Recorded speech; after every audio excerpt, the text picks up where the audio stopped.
Kisah sedih, 8 perusahaan Indonesia yang melakukan PHK massal di 2023. Halo, selamat datang di channel kami.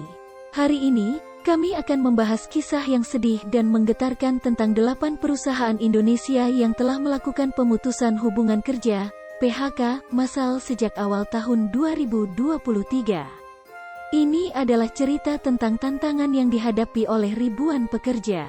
Jadi, pastikan Anda tetap menonton hingga akhir untuk memahami lebih lanjut. 1. Pabrik Puma, bangkrut akibat pandemi. Pabrik pakaian Puma, PT Tuntex Garment Indonesia, berada di Cikupa, Tangerang, dan menghadapi kebangkrutan. Mereka melakukan PHK terhadap 1.163 pekerja karena dampak pandemi COVID-19 yang merugikan perusahaan selama 3 tahun berturut-turut. 2. Toko Gunung Agung, menutup semua toko. PT GA13, yang mengelola toko buku Gunung Agung, memutuskan untuk menutup semua tokonya akhir tahun ini karena kerugian yang terus bertambah. 3. Adidas, PHK dengan alasan efisiensi. Produsen sepatu Adidas, PT Panarup Industri, melakukan PHK terhadap sekitar 1.500 karyawan. Mereka mengklaim bahwa PHK dilakukan demi kelangsungan perusahaan dan mengikuti peraturan perundang-undangan. 4. Sayur Box, pemangkasan karyawan. Startup e-grocery Sayur Box melakukan pemangkasan karyawan untuk memastikan kelanjutan bisnisnya. CEO dan co-founder Sayur Box, Amanda Susanti, menjelaskan alasan dibalik keputusan sulit ini. 5. Anak usaha kapal api, PHK imbas penutupan pabrik.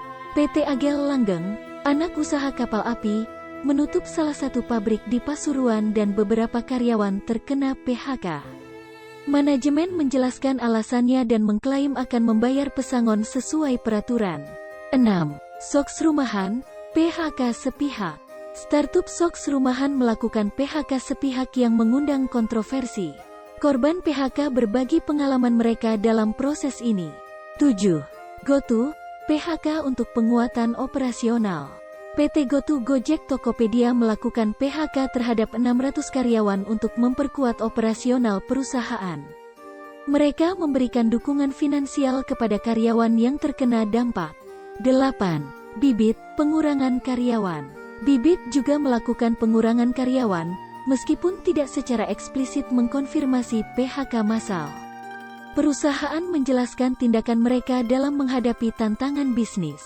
Itulah kisah sedih dari 8 perusahaan Indonesia yang terpaksa melakukan PHK massal di tahun 2023. Kami berharap perubahan akan datang bagi mereka yang terkena dampak dan kita bisa bersama-sama melalui masa sulit ini.